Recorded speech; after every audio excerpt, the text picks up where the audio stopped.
Imagine stepping out of the modern world, just leaving it all behind, Right. and stepping into the shadowed alleys of ancient Babylon. It is such an evocative setting. Yet the air is thick, it's cold, it smells of dust and old stone. Mm. You are the commander of the most ruthless military force on Earth, and you have just executed a man who threatened your regime. A very public execution, too. Exactly.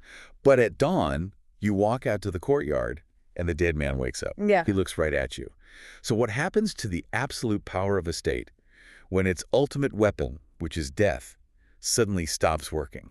That is the core question here. Tonight, we are stepping into that darkness. Welcome to this deep dive. We are entering a very profound, almost breathless space in the narrative tonight. The shadows in this text, they hide a staggering amount of complexity regarding authority and human desperation. They really do.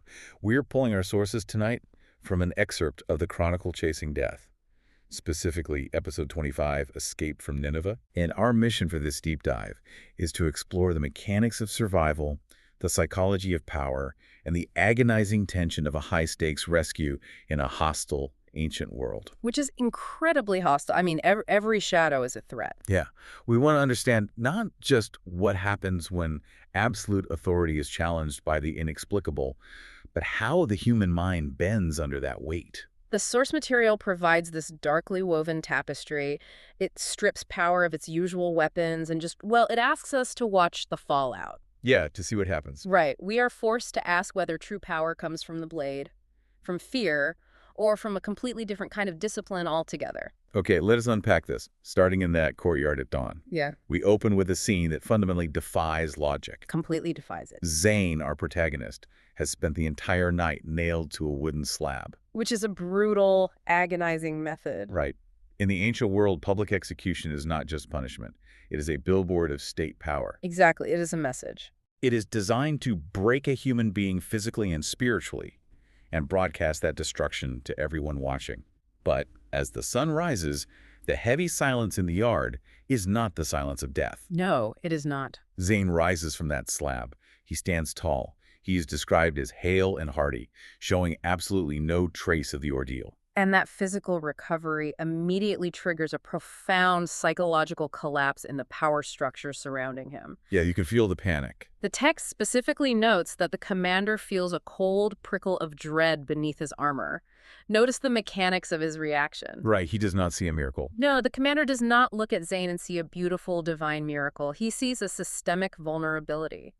In a brutal top-down hierarchy, anything that cannot be killed is terrifying, because it implies the Empire's ultimate leverage is suddenly completely useless. You have probably experienced a low-stakes version of this in your own life, like when someone in a position of authority realizes their usual threats or pressures simply do not work on you anymore. Yeah, their first reaction is never curiosity. No, it is panic. The commander demands to know how Zayn is still among the living, calling it sorcery. And Zayn just gives him this look. Yeah, this calm, knowing smile. He essentially says, that is a secret you do not get to know.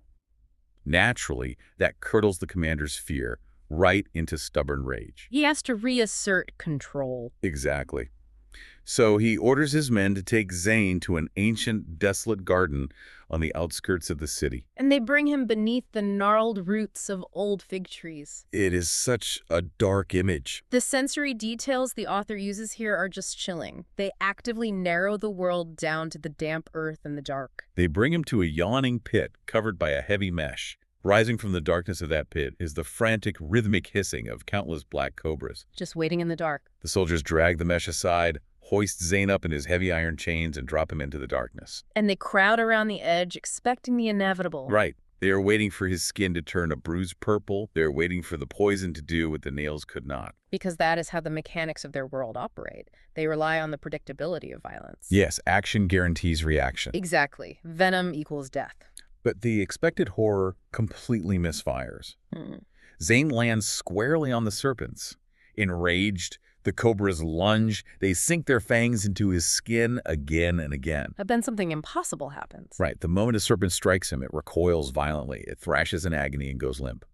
Within minutes, the floor of the pit is carpeted with dead black cobras. Wow. Zayn just settles back against the damp stone wall, completely untouched. He's watching them die with mild amusement. It is essentially a reverse poison tester scenario. Yeah, Zayn's very existence seems to be toxic to the things meant to kill him. It makes you wonder, is Zayn actively killing them, or is his immunity just that absolute? Well, the text implies an absolute foundational immunity. He is not fighting back with magic spells. Right. His very nature simply rejects their poison so violently that the feedback loop destroys the attackers. He is anathema to the venom of Babylon. That is a great way to put it. But watch the reaction above the pit, because it reveals something darkly humorous. The soldiers are struck dumb by shock, but the commander feels a very different kind of pang. Right. I love this detail. He is actually upset about the snakes. Exactly. The narrative points out that those snakes were rare and costly. Yeah. Witnessing an impossible, physics-defying event, the commander's immediate internal reaction involves calculating the financial loss to the state's execution budget. It is so bureaucratic. It perfectly illustrates the callous, transactional nature of Babylonian justice. Life, death, venom, none of it holds spiritual weight. It is all just inventory. And since his inventory is ruined, the commander pivots. If he cannot kill Zayn in the dirt, he will bury him in the stone. To the dungeon. Yeah. He orders Zayn dragged to the deepest dungeon, promising that tomorrow morning he will be cast into the fires and reduced to ash. Walls of stone, however, only shift the battlefield. The struggle moves from a test of physical endurance to a masterclass in psychological warfare. We find Zayn sitting on the cold, damp floor of his cell. What really strikes me here is that he is not terrified of the fire promised for the morning. No, he is frustrated. Exactly. He is losing time. Every hour he spends chained to that wall is an hour lost in his actual mission, which is to rescue Prince Marot. He is incredibly focused. To Zayn, these heavily armed guards are not terrifying executioners. They are just blundering bureaucratic obstacles. His focus remains entirely external. He does not mourn his own impending death. He calculates the logistics of his mission, looking for leverage. And that leverage arrives when the heavy iron door creaks open. A guard steps in, carrying a clay bowl filled with fresh milk, and sets it gently before Zayn. Which is a huge deal. In a Babylonian dungeon, getting a crust of dry bread was a luxury. Right. Zayn asks who sent it. The guard whispers, his voice thick with awe, that he brought it from his own rations. Wow. He says, "You have eaten nothing since dawn. Drink this. It will give you strength." What is fascinating here is how Zayn immediately reads the room. He understands the profound psychological effect his survival has had on this ordinary soldier. He really does. This man just watched a prisoner survive a crucifixion slab and a cobra pit. The guard is terrified, yes, but he is also intensely reverent. And Zayn uses that. It is psychological judo. He does not push against the guard's fear. He grabs the guard's momentum, his awe, and pulls him right into a trap. Oh, absolutely. Zayn drinks the milk, gives the guard a steady, penetrating look, and asks, "Do you know who I am?" And the guard stammers that he must be a celestial being. Right. And Zayn leads right into the myth. He assumes this quiet, commanding authority and claims, "I am indeed a celestial deity." He just plays the part perfectly. He tells the guard he needs to leave to consult with the other gods and promises the guard eternal life if he simply opens the door. So Zayn shapes the guard's awe into a transactional offer of salvation. He is playing the exact same game of leverage the Empire plays, just with different currency. But then the narrative introduces a sudden, jarring moral boundary. Because the guard is terrified of Zayn, sure, but he is equally terrified of the state. He pleads that if he lets Zayn go, the commander will have his head. And Zayn casually suggests, "Then flee with me." But the guard cries out that he cannot. If he runs, the king's men will take his wife and children and cast them into vats of boiling oil. That threat brings everything to a grinding halt. Zayn falls silent. The narrative makes it clear he has no wish to bring ruin upon an innocent family. Which raises a really compelling question about Zayn's duality.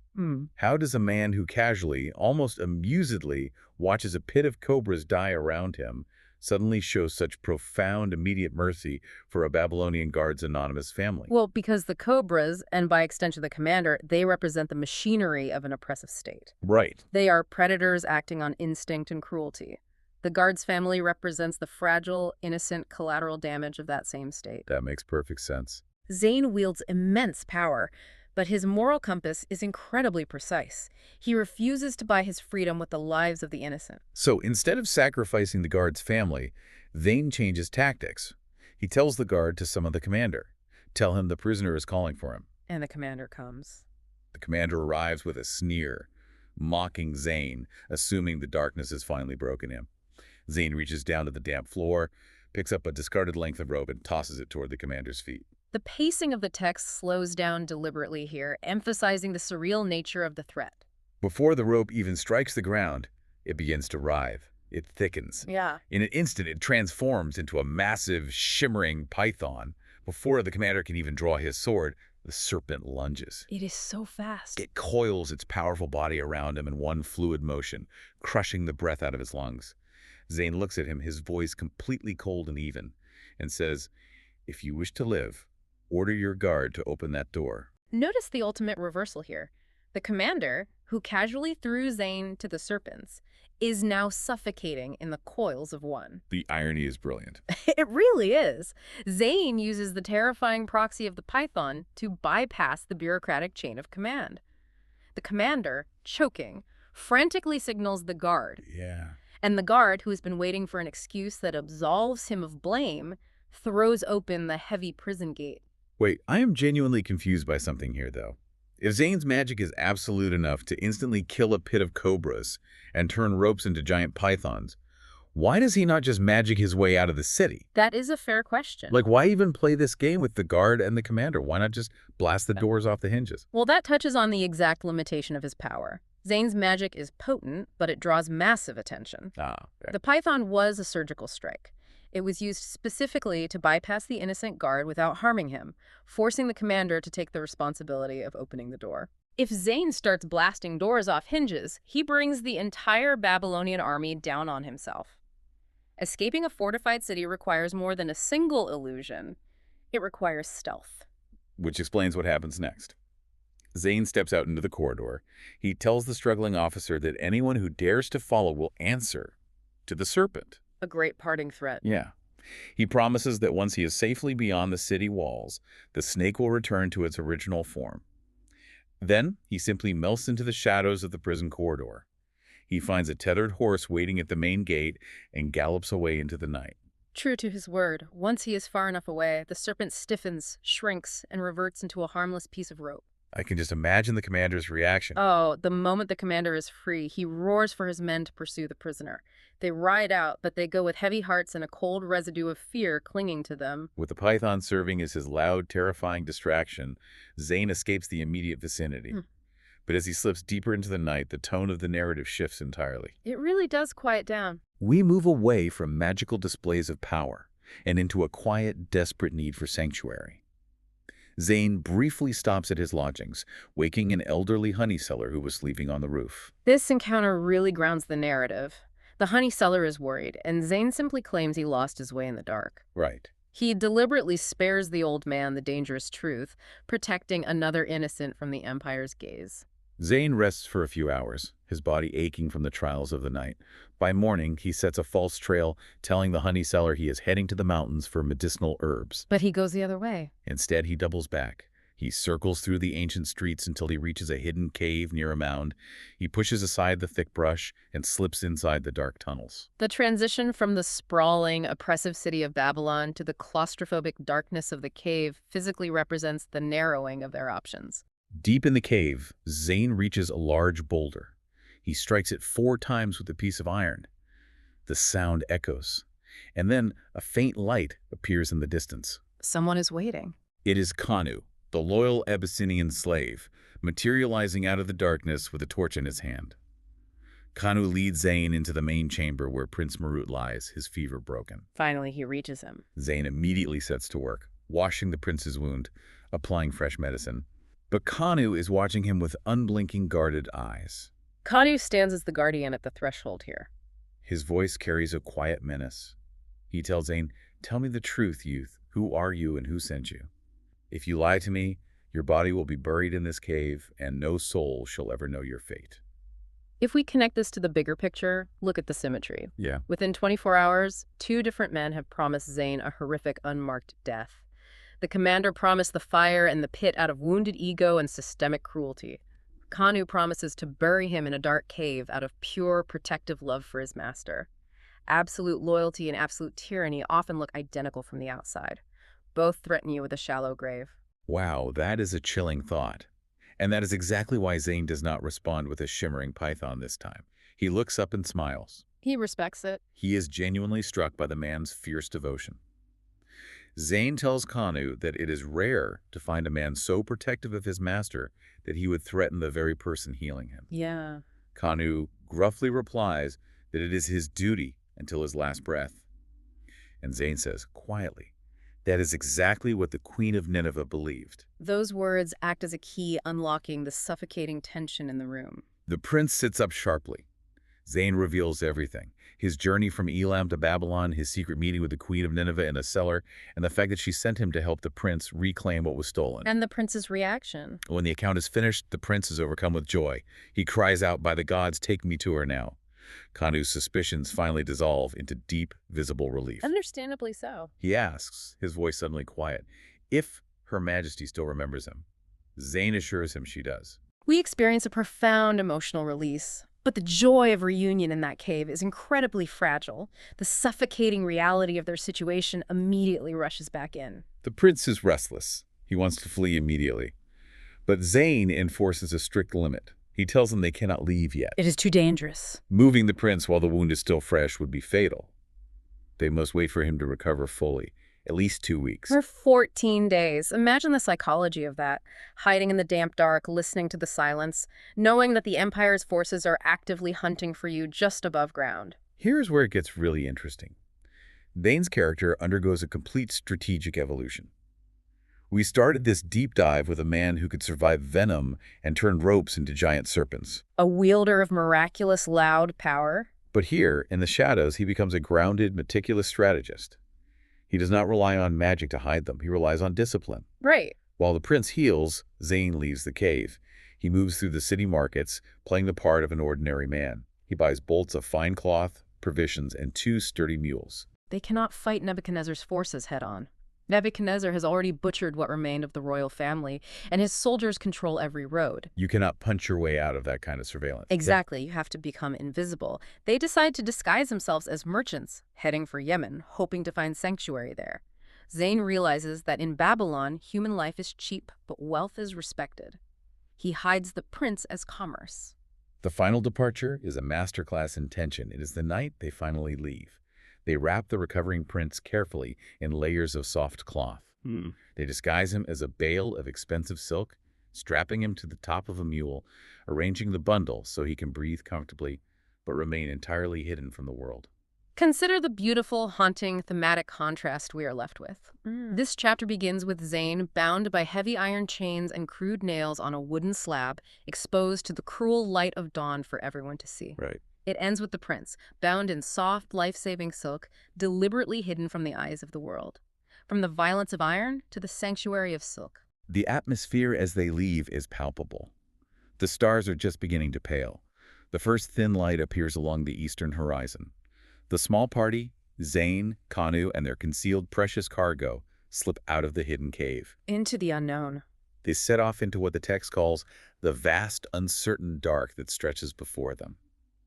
Is a quiet, fragile escape, a stark contrast to the loud, violent miracles of the courtyard. It requires an entirely different kind of courage to walk slowly into the dark, trusting a disguise, than it does to stand in a courtyard and defy a king. And I think that is the thing you, listening to this right now in the dark, can take away from the shadows of Babylon. Yeah. Sometimes navigating an impossible, oppressive situation does not require a miraculous display of power. It does not require turning a rope into a snake to choke your enemies. Oh, it does not. Sometimes survival requires the immense, agonizing discipline to sit in the dark for 14 days.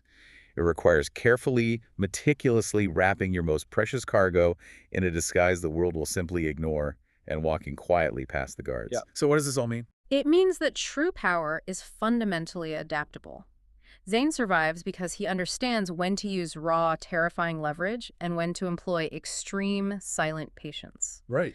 He masters both the spectacular and the invisible, never letting his ego dictate his strategy. They're marching into the dark toward Yemen, seeking a distant sanctuary.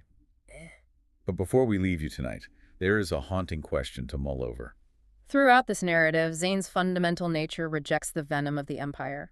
He is immune to their poison and their cruelty. True. But to escape, he must stop relying on his celestial miracles and start playing the Empire's game. He relies on stealth, deception, and hiding a human being as a piece of taxable merchandise. Yeah. By choosing to play by Babylon's rules of disguise and commerce, has Zayn slowly begun to let Babylon's venom into his own strategy? Has the celestial deity compromised himself just to survive the night? Something to think about as the shadows lengthen. Thank you for joining us on this journey into the ancient dark. Good night.